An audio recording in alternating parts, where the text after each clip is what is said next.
Voilà, messieurs et dames, fidèles téléspectateurs, nous vous saluons de partout où vous nous suivez. Vous êtes dans votre émission, le Question spéciale de l'économie. En fait, le Question spéciale de l'économie, c'est votre émission qui vous parle de l'économie dans toutes ses diversités. Donc, ici, nous sommes en train de parler de l'économie internationale, de l'économie mathématique, de l'économie monétaire, la gestion des ressources humaines, la gestion des entreprises, bref, tout ce que vous connaissez.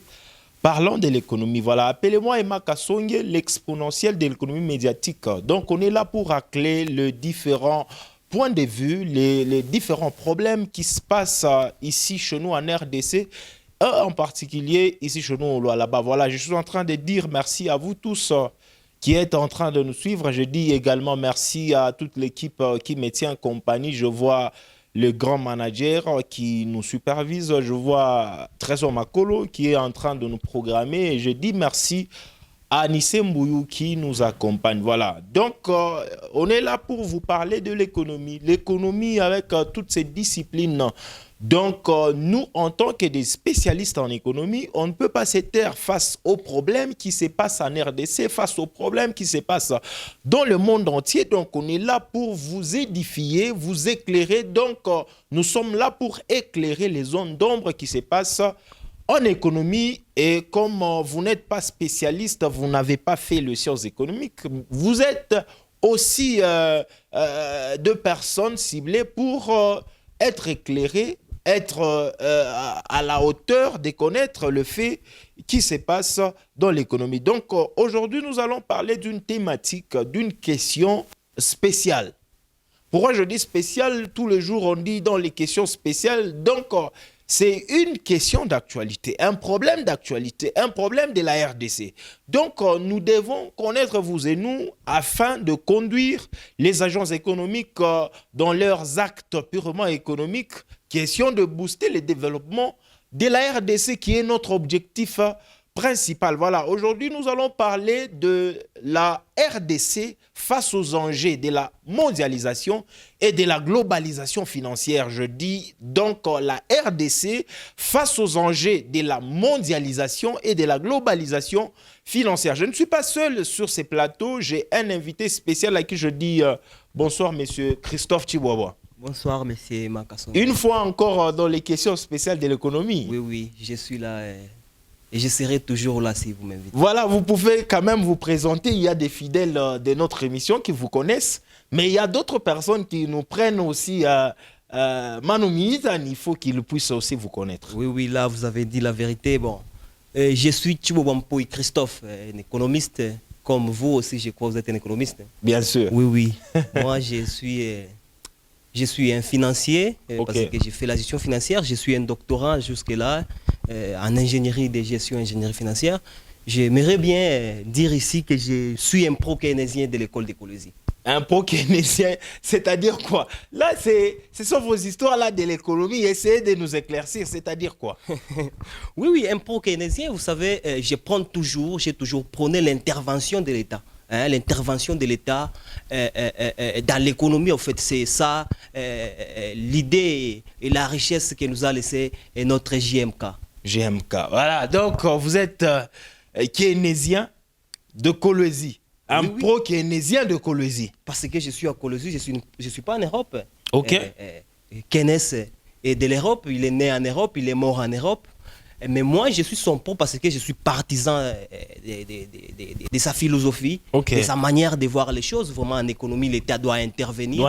C'est pour cela, à chaque fois que quand je passe ici, je parle de l'État. C'est-à-dire, je suis son suiveur.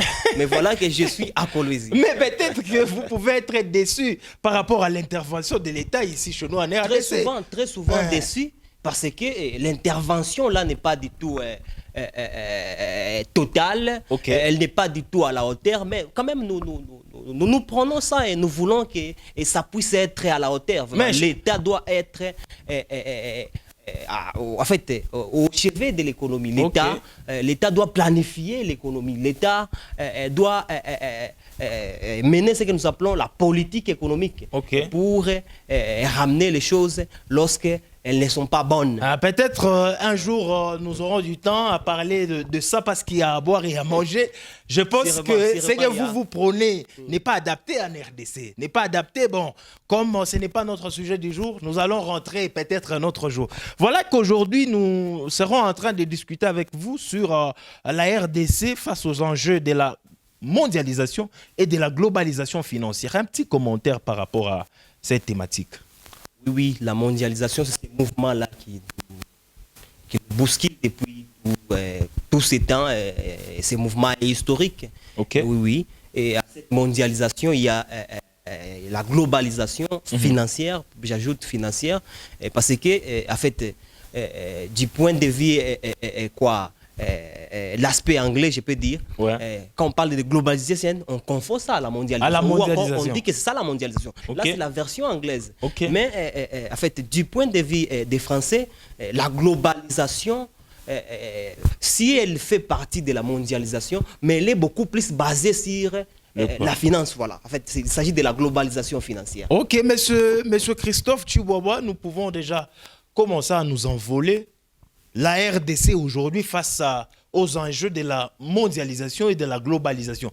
La mondialisation, qu'est-ce? Oui, la mondialisation, c'est ce mouvement que je venais d'essayer de dire ici.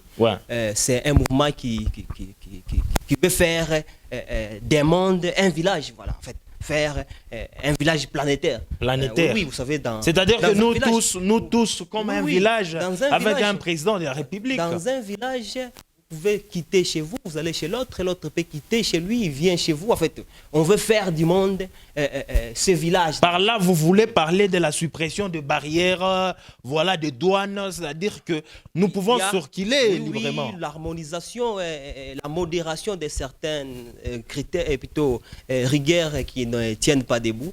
Mais la mondialisation elle-même, elle va de l'internationalisation, elle passe par la transnationalisation, et c'est comme ça qu'elle va arriver à la globalisation. Parce que quand nous parlons de l'internationalisation, nous voyons cette ouverture, n'est-ce pas, des pays, des économies. Okay. En fait, l'ouverture sur le marché mondial. Oui. Vous voyez, avec l'ampleur des multinationales, les échanges ne se limitent pas à l'intérieur du pays. Vous pouvez échanger avec d'autres pays. Il y a des pays en fait, il y a des entreprises qui se délocalisent. Il y a des entreprises qui s'implantent dans plusieurs pays. C'est de l'internationalisation. L'internationalisation. Mais attention, là, c'est l'aspect économique. Okay.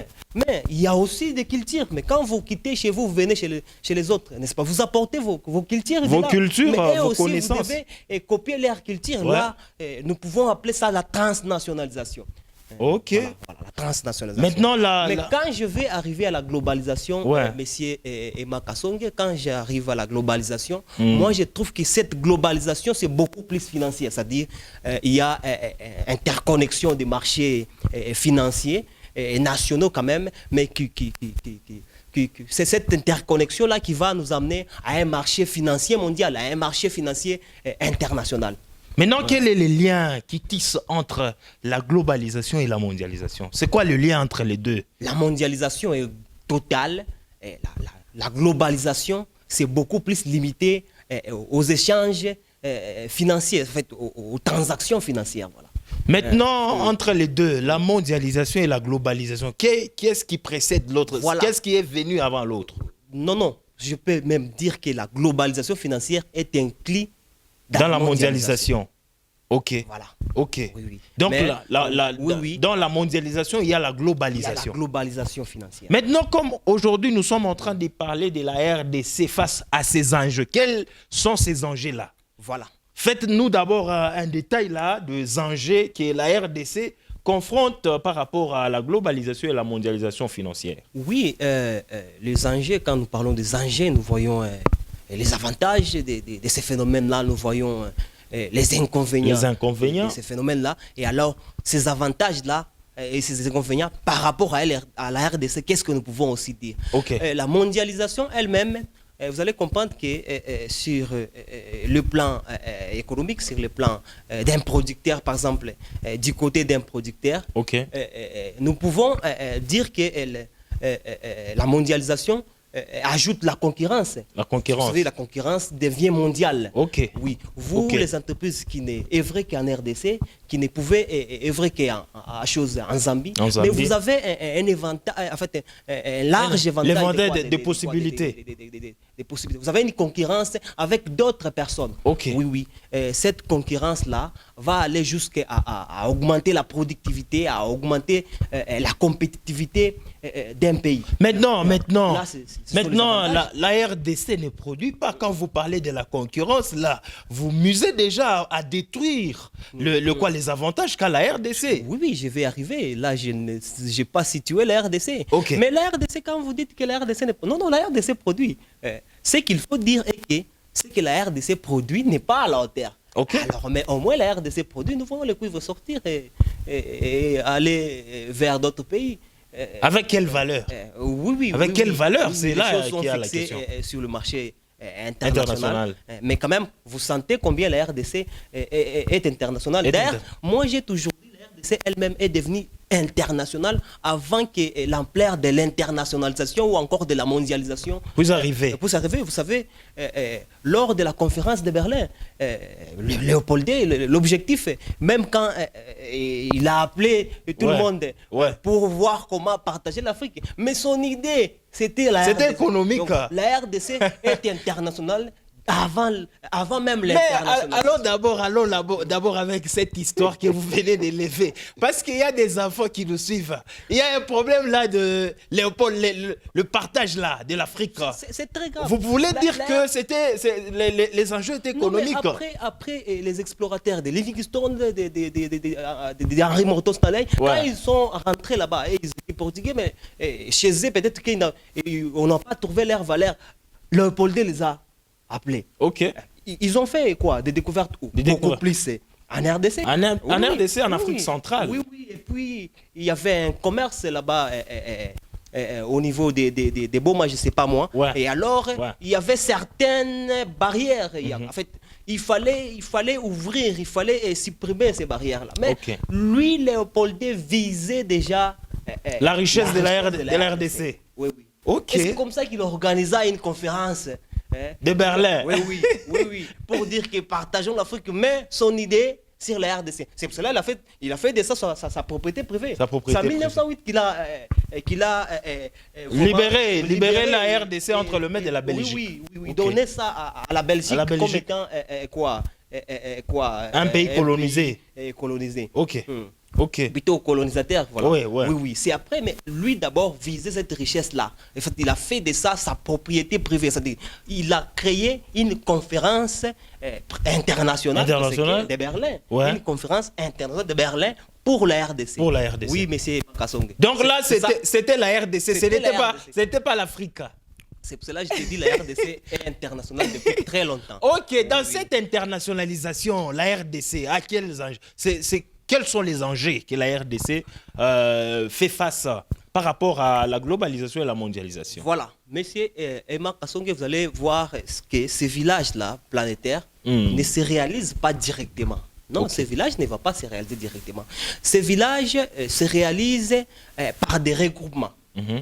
Par des regroupements régionaux. Là, c'est ce qu'on appelle la régionalisation. Oui, la régionalisation et même les intégrations économiques telles que l'a décrit l'économiste hongrois qui est encore Bela Balassa.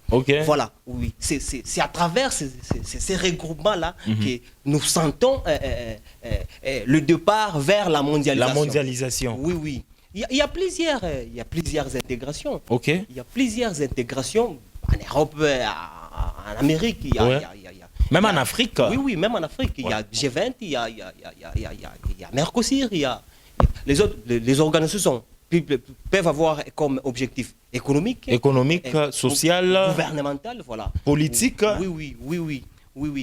Il y a plusieurs organisations. Mais Bela Balassa a essayé de hiérarchiser ces intégrations-là.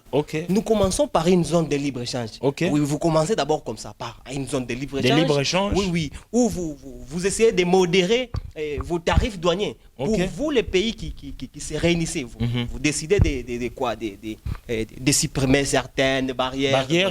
Mais quand même, vous restez hostile par rapport à d'autres pays. C'est comme ça que vous allez passer à une union douanière. L'union douanière, maintenant, vous avez les mêmes objectifs, même pour d'autres pays. Voilà. C'est comme ça que vous allez passer maintenant à un marché commun. À un marché commun. Les échanges dont j'ai parlé, ce sont les échanges de marchandises. De marchandises, oui. Pour un marché commun, il y a même une mobilité des marchandises, des facteurs de production. Il y a maintenant une mobilité des facteurs de production. Même les hommes sont libres, ils peuvent entrer dans notre pays facilement. Pas seulement les marchandises, même travailler. Les hommes. Là, c'est un marché commun. Oui. Dès que vous quittez un marché commun, monsieur Emma, là, vous allez à une union économique. Union économique, c'est-à-dire vous prenez des décisions économiques ensemble. Ensemble, oui. En fait, vous tenez les mêmes politiques économiques. Oui, vous connaissez vous-même la politique économique. Oui, comment vous pouvez intervenir dans l'économie, comment l'État peut intervenir dans l'économie. Vous le faites ensemble, vous devenez ensemble dans une union économique. Dès que vous quittez une union économique, vous devenez une fédération. Une fédération, c'est presque un pays, un État fédéral. Un État fédéral. Un État fédéral, c'est-à-dire vous êtes un même pays, mais quand même, vous avez les États fédérés. Oui. Ont quand même certaines décisions qu'ils prennent seuls. Mais tout en considérant les enjeux de l'ensemble des pays. Tout en considérant l'État au niveau central. C'est-à-dire vous n'êtes pas souverain. Oui, vous n'êtes pas souverain. Mais au moins, bien que vous ne soyez pas souverain, mais vous pouvez avoir certaines législations propres à vous. Vous êtes dans une confédération. Une fédération. Une fédération, c'est presque quoi? C'est presque un pays, un même pays. Comme les États-Unis, c'est un État fédéral. Oui. Il existe des États comme ça. Vous devenez ça. C'est après ça que vous allez passer à une confédération. Donc, quand vous devenez un État... là, ce sont des étapes. Vous commencez par le bas et vous commencez à monter petit à petit. D'ailleurs, moi, j'aurais voulu ceci. C'est-à-dire, ce n'est pas directement vous réveiller le matin, non? Nous créons un marché commun. Comment vous devenez un marché commun? Vous n'avez pas créé une zone de libre-échange et vous évaluez si le bilan était positif ou négatif. Comme ça, vous pouvez passer à une union douanière. Oui. Et puis, vous allez dans l'autre. Mais directement, vous êtes dans un État, un État fédéral, par exemple. Et si je vais maintenant situer la RDC, je suis en Afrique. En Afrique, messieurs Emma, vraiment, il y a une ribambelle maintenant. Des intégrations. Oui, des intégrations économiques. Une ribambelle qui se contredit même. Imaginez, vous faites partie d'une même communauté. Cette économique. Oui, on crée encore une autre communauté. Vous allez vous adhérer. Mais celui avec qui vous êtes dans l'autre communauté est là encore. Ici déjà vous êtes là, mais pourquoi vous allez encore... Il y a cette ribambelle là. Allons d'abord lentement, M. Tchiboabo. Il y a des inégalités économiques. Par exemple, la RDC et la Zambie. Peut-être la Zambie est un pays avancé que la RDC. Mais comment vous pouvez être ensemble cependant économiquement? Vous êtes inégaux. Bon, pour moi, ce n'est pas du tout un problème ça. Si un État... Ça sera à l'avantage des uns et au désavantage des autres. Pas du tout. Ça dépend de l'intégration que vous avez choisie. C'est pour cela que j'ai donné une hiérarchie. Ça dépend de l'intégration que vous allez choisir. Si vous êtes voisin avec la Zambie et que vous faites des échanges avec la Zambie, vous pouvez choisir d'être en zone de libre-échange avec la Zambie. Vous modérez un peu les tarifs douaniers. Oui, les tarifs douaniers, vous modérez un peu. Vous modérez certaines exigences pour que les échanges puissent être bénéfiques. Voilà. Et aussi une question. En Afrique, j'ai comme l'impression, lorsque vous êtes dans les pays des Grands Lacs, c'est-à-dire au centre, vous pouvez faire votre zone de libre-échange, marché commun ou quoi. Mais il se fait que la RDC peut adhérer peut-être dans cette organisation de pays des Grands Lacs et il est encore à l'est de l'Afrique, peut-être au nord, un peu loin de la RDC, il faut transacter par différents pays et arriver là pour échanger. Vous entrez dans beaucoup de mes idées, vous voyez. La RDC est dans la communauté des États d'Afrique centrale. La RDC est dans les SADC. Là, c'est pour les pays de quoi du Sud. Oui, les pays australes. Ok. Mais la RDC est encore dans les COMESA, les marchés communs des États d'Afrique de l'Est. Donc pour vous, là, ça ne va pas. Ça ne va pas. La RDC, il faut voir, c'est toute cette matrice-là. Okay. Imaginez, cette matrice-là que je trouve d'ailleurs non singulière, à déterminant zéro, je peux appeler ça comme ça. Oui, la RDC est dans les CEPAGEL. Ouais. Oui, qui les réunit avec les Grands Lacs. D'ailleurs, ça, moi, j'encourage ça. Nous, les Burundi, les Rwandais, on doit collaborer. Nous, on doit collaborer. Avec le Rwanda. Oui, on est des voisins, ça, il ne faut pas oublier. On est des voisins. Moi, les guerres là et autres... Ça c'est politique. Non. Vous êtes en train de recadrer l'économie. Même si ça impacte sur quoi l'économie, ça impacte sur l'économie. Moi, je n'ai jamais encouragé la guerre, moi. Mais il faut voir comment coopérer. Mais la RDC exagère encore. Il est dans les communautés des pays et des États d'Afrique de l'Est. Est-ce que la RDC est à l'Est? Bon, c'est ce qu'on appelle la diplomatie. Voilà, la diplomatie paye. J'ai dit, si vous avez appelé ça communauté des États d'Afrique de l'Est. Est-ce que la RDC... Non, la RDC au centre. Au centre, d'ailleurs, un peu appuyé déjà à l'océan. Oui, à l'extrême de l'Afrique. Mais comment il va être ensemble? Peut-être que elle pouvait laisser... Quoi, les Rwandais et les autres là sont à l'Est. Ils sont vraiment à l'Est.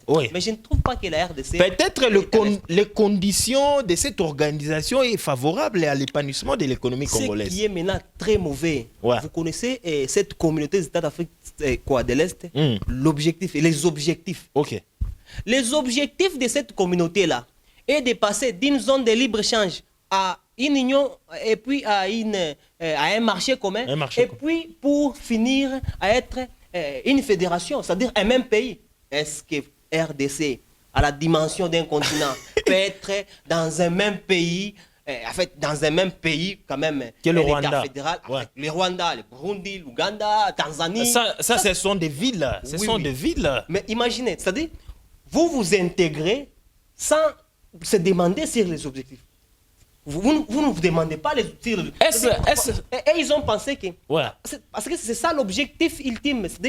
Cette organisation-là va finir par devenir une fédération, c'est-à-dire un pays, voilà. Donc vous ne trouvez pas les intérêts de la RDC dans ces organisations-là? Je trouve ça inefficace. Je trouve ça vraiment... je trouve ça non fondé. Pourquoi? Parce que bien qu'on pouvait adhérer comme ça, si l'objectif était de se limiter par exemple à un marché commun, c'est pas un problème. On peut avoir des collaborations avec tous ces pays-là. Nous faisons des transactions commerciales. Nos entreprises peuvent se délocaliser. Oui, il y a même mobilité des facteurs de production. Nos capitaux peuvent être investis là-bas. Nos hommes peuvent aller là-bas. Mais quand nous devenons un pays, là, il y a à boire et à manger. La capitale de ce pays-là sera quoi? La RDC?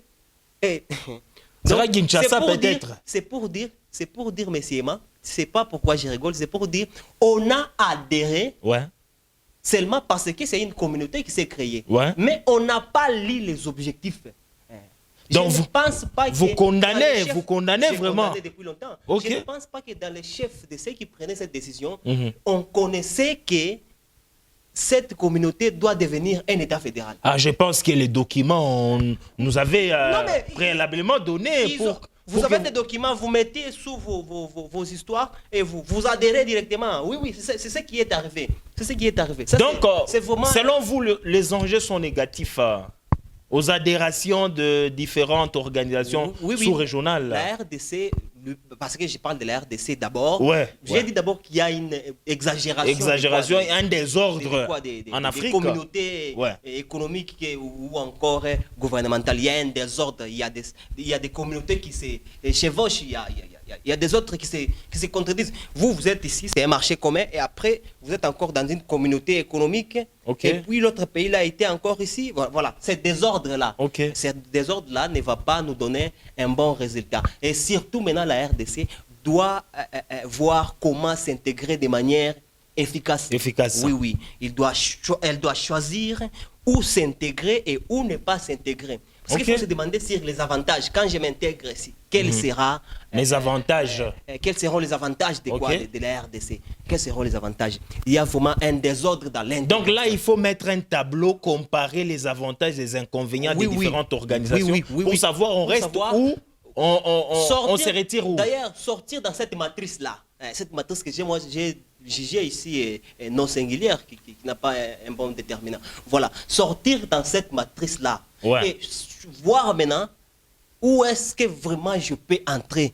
Où est-ce que je peux entrer? Il ne faut pas le faire parce que non, on a créé la zone de libre-échange africaine, ZLECAf. Vous entrez encore, imaginez l'Afrique encore.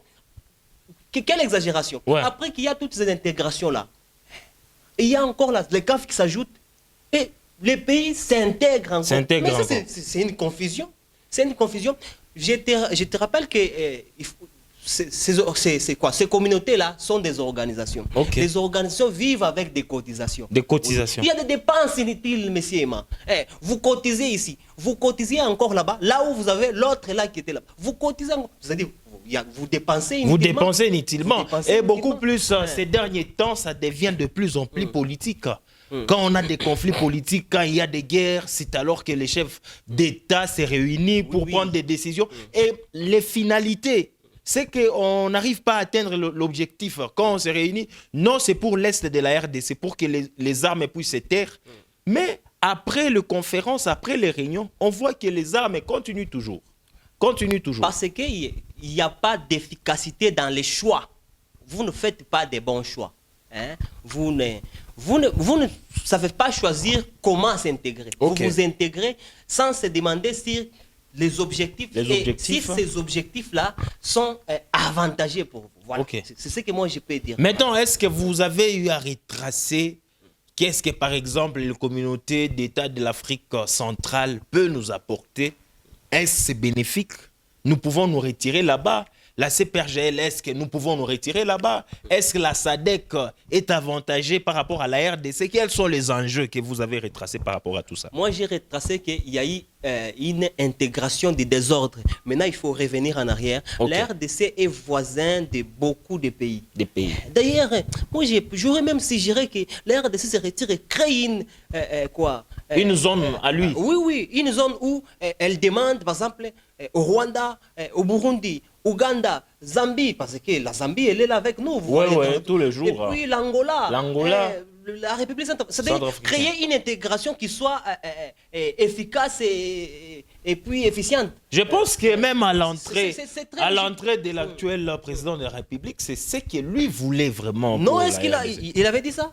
Oui, il voulait que l'Afrique puisse se développer. Non, donc il avait la vision là du développement de l'Afrique. De l'Afrique, de la RDC, et des pays avec lesquels la RDC peut être ensemble. Ça, c'est un objectif idéal, c'est un objectif quand même ultime. Oui. L'objectif, oui, mais quand tu es déjà là, il faut planifier comment, parce que ces intégrations-là, vraiment peuvent vous apporter un plus. Ça fait partie de la mondialisation et de la globalisation. Oui. Je pouvais même revenir sur la globalisation. Avec la globalisation financière. Oui, vous pouvez vous pouvez rêver à une croissance économique. Vous pouvez rêver à une croissance économique parce que la globalisation financière elle-même repose sur ce que nous avons toujours nommé à 3 comme ça. 3D tel que 3D, allez-y. Tel que l'avait annoncé cet économiste Siari Bourguinan. Oui, la désintermédiation, les décloisonnements, la déréglementation. Oui, il y a même la dématérialisation qui peut s'ajouter parce que de la monnaie ou de quoi? Non, mais dans la globalisation financière, il y a l'échange des capitaux. Des capitaux, oui. L'échange des capitaux. Il y a des dématérialisations parce que les capitaux ne sont plus palpables. Ils sont maintenant virtuels parce que vous pouvez le faire même à travers le réseau, l'Internet. Le réseau, ce que nous avons appelé la géofinance. Oui, la géofinance peut favoriser tout ça. Oui. Ça peut apporter la croissance. Maintenant, il faut s'intégrer de manière optimale. Il faut d'abord se préparer avant de s'intégrer. Et comment se préparer, par exemple, pour s'intégrer dans la globalisation financière? Mais harmonisez d'abord votre système financier. Est-ce que le système financier de la RDC, lorsqu'il va s'intégrer dans les autres systèmes financiers, ça va profiter à la RDC? Si notre système, il n'y a pas, par exemple, j'ai passé avec toi une émission autrefois, là c'est la bourse, vous n'avez pas une organisation boursière. Oui, vous vous intégrez. Vous intégrez, vos amis ont des organisations boursières. Vous n'êtes même pas côté. Vous n'êtes même pas côté, vous imaginez. C'est-à-dire, la RDC doit assainir son système financier, la RDC doit assainir son système monétaire, la RDC doit se préparer d'avance pour s'intégrer dans la globalisation financière. Donc, pour vous, au début de l'émission, vous avez dit la RDC était internationalisée depuis longtemps. Vous avez retracé même Léopold II. Mais là, vous venez encore de dire que la RDC doit se préparer. C'est-à-dire que la RDC encore... Ce n'est pas que je me suis contredit, non. J'ai commencé par annoncer que s'il y a internationalisation pour la RDC, ce n'est pas... c'est pas maintenant. Ce n'est pas un rêve. Ce n'est pas un rêve.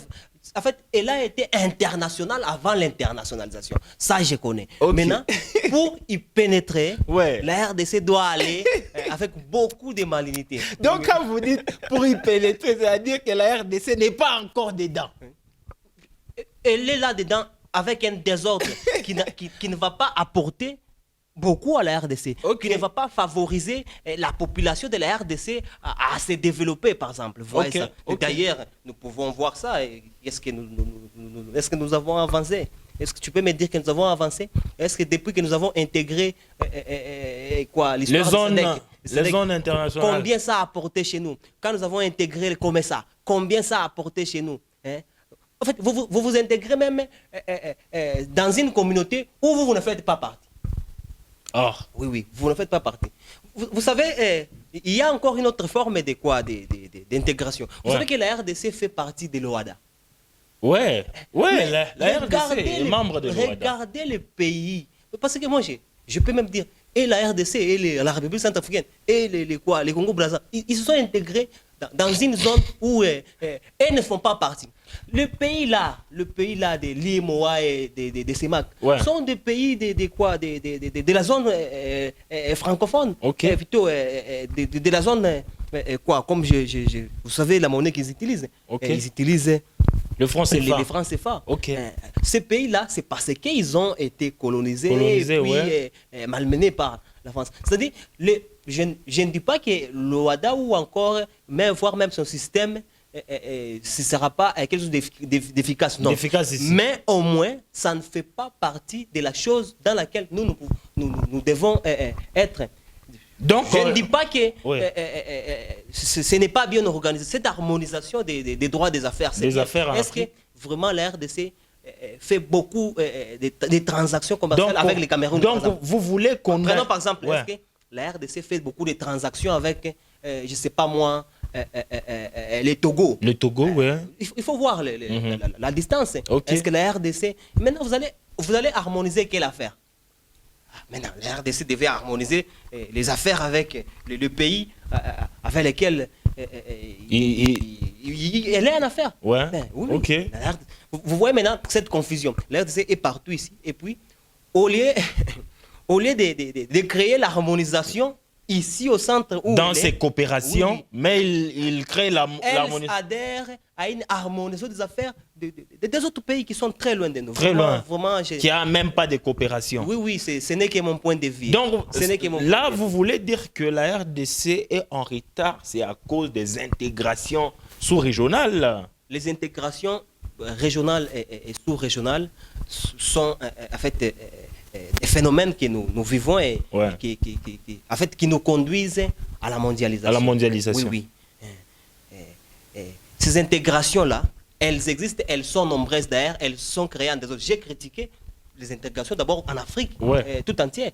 J'ai critiqué parce qu'elles sont nombreuses, elles se créent mal, elles se chevauchent même. Vous allez voir, essayez de voir cette matrice-là, vous allez regretter. Ça, c'est un chevauchement. Vous regardez, mais pourquoi ne pas éliminer communauté parce qu'elle fait déjà partie de l'autre. Mais pourquoi ne pas l'éliminer? On double même les communautés. Oui, oui. Sauf à ce que je sache, toutes ces communautés-là sont des organisations. Elles vivent avec des cotisations. Au lieu que nous ayons plus d'avantages que des inconvénients, vaut mieux revenir en arrière et bien voir maintenant où est-ce que nous pouvons nous intégrer. On ne refuse pas de dépenser. On sait bien que c'est en dépensant qu'on investit pour demain, n'est-ce pas? Oui, oui. Mais lorsque les dépenses s'exagèrent et puis elles dépassent même vos avantages, vous voyez que ça c'est comment je peux appeler ça? C'est l'inefficacité. L'inefficacité, oui. Là, vous n'allez pas atteindre l'optimalité. Oui. Maintenant, la RDC doit faire quoi? Ces enjeux-là, c'est-à-dire, elle doit se retirer ou soit elle doit continuer toujours à chercher des partenaires? Parce que nous voyons comment on cherche des partenaires. J'ai dit ça ici.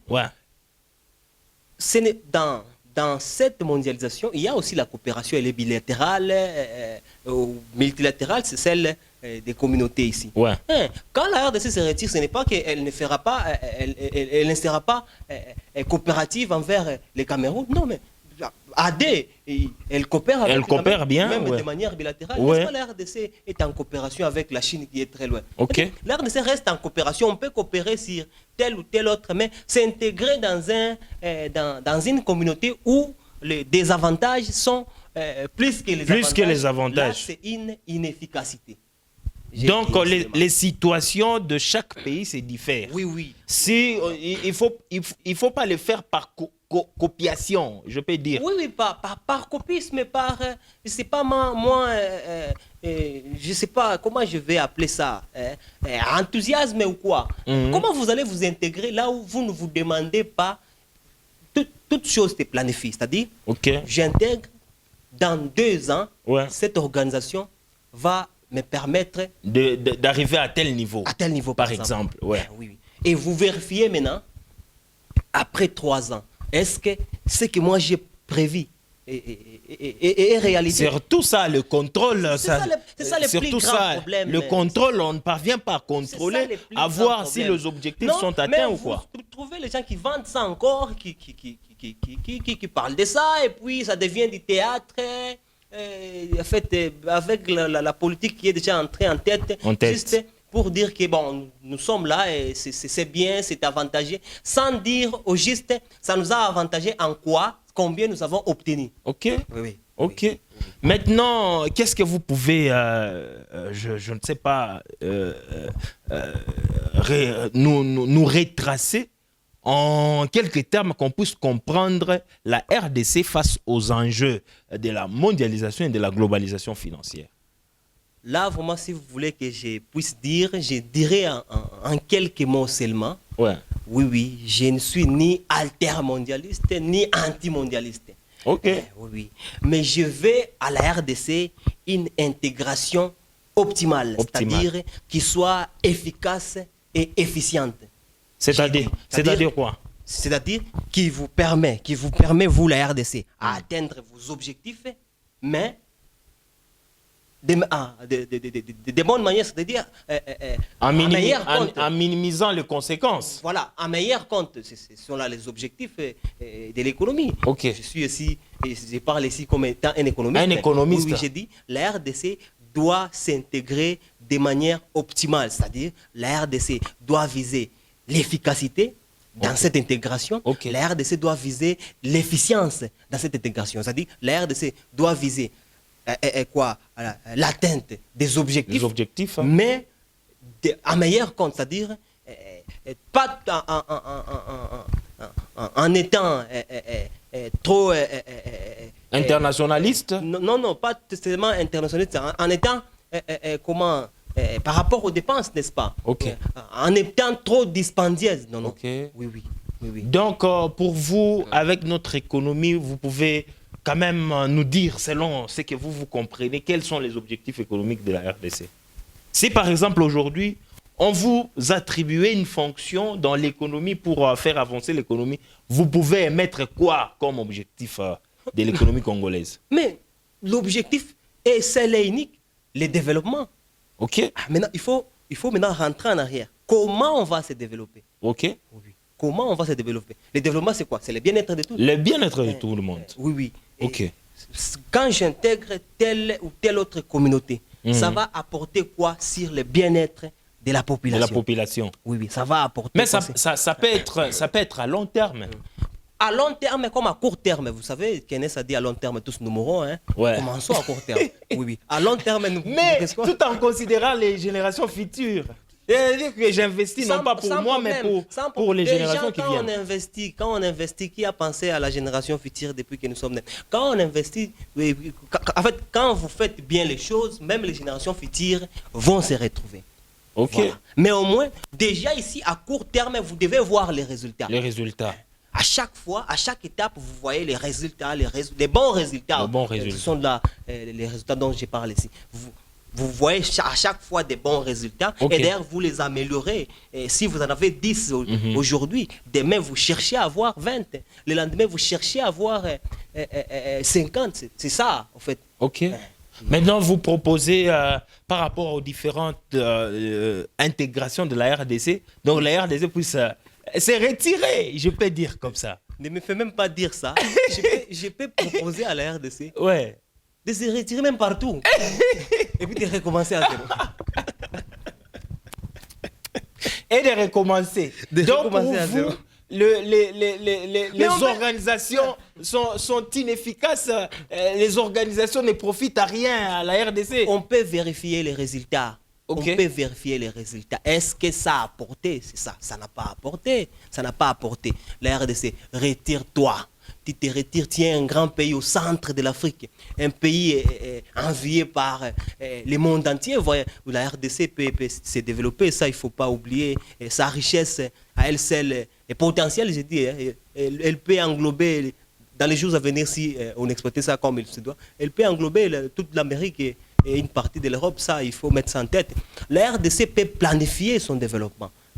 À elle seule déjà, elle peut se retirer, parce que nous parlons d'intégration ici, voir maintenant comment planifier ou s'intégrer, ou encore elle-même essayer de créer, elle peut même créer, elle peut même inciter, pas seulement créer, elle peut inciter une communauté. Oui, oui, et puis elle fait adhérer les gens. La RDC peut faire ça. Tout ça pourquoi? Pour que dans cette mondialisation, dans cette globalisation financière, parce qu'il n'y a pas seulement les avantages. Vous savez, cette mondialisation, c'est qu'elle nous crée encore. L'Occident continue à dominer cette hégémonie-là. Cette hégémonie occidentale existe. Et cette mondialisation, les anti-mondialistes disent même qu'elle crée les inégalités de salaire. Des salaires. Oui, vous allez les remarquer. Ceux qui profitent, ce sont ceux qui sont grandes, qui sont forts et puis qui sont bien intégrés. C'est là que je voulais qu'on puisse chuter. C'est-à-dire que si vous êtes puissant, l'intégration économique sont à votre avantage. En fait, tu peux t'intégrer avec les puissants là, mais de manière efficace et efficiente plutôt. Voilà. Ok. Donc, je parle de ça. Donc, la RDC... Une bonne coopération, une bonne intégration dans la mondialisation. Parce que cette mondialisation, c'est un processus. Jusque-là, nous ne sommes pas encore devenus un village. On ne sait pas, dans les jours à venir, on deviendra un village, un même pays, avec une même, je ne sais pas moi, un même dirigeant, avec une même monnaie. Oui. On peut le devenir. Peut-être que moi, je serais déjà mort. On peut le devenir. Mais au moins, déjà, ici, préparons ça. Préparons les bases. Oui. On n'est pas encore, ce n'est pas encore trop tard. Ce n'est pas encore trop tard. Voilà. Donc, nous sommes en train déjà de chuter. Je pense que vous venez bien de comprendre, M. Christophe. Ce n'est pas encore trop tard. Donc, la RDC peut se rattraper. Oui. Elle peut se rattraper. Voilà, nous vous disons sincèrement merci d'avoir partagé ce plateau avec nous. Je pense que ce n'est pas la première et la dernière fois. Merci beaucoup, monsieur Emma. Voilà, messieurs et dames, vous avez compris. Aujourd'hui, avec moi, on a eu à parler avec monsieur Christophe Chihuahua. Nous avions eu à parler sur la RDC face à la mondialisation et la globalisation financière. Donc, vous avez eu à comprendre que la RDC a accepter à adhérer, je peux dire sans pour autant mettre les conséquences et les avantages de la globalisation et de la mondialisation. L'internationalisation, c'est qu'on a eu à discuter, c'est que ce n'est pas encore trop tard. Selon mon invité, nous pouvons nous retirer de toutes les communautés et puis voir dans quelle communauté nous pouvons adhérer ou refaire les adhérations dans les communautés internationales. Voilà, je suis en train de vous dire sincèrement merci. Je dis merci à toute l'équipe de m'avoir tenu compagnie. Appelez-moi Emma Kassongue. Donc, on est là pour éclairer, donc racler de points d'actualité la pertinence des questions purement économiques. Vous ne pouvez pas aller autre part et trouver ce que nous parlons ici dans les questions spéciales de l'économie. Alors, je suis en train de vous dire au revoir et vous fixer rendez-vous à très prochainement. Merci, au revoir.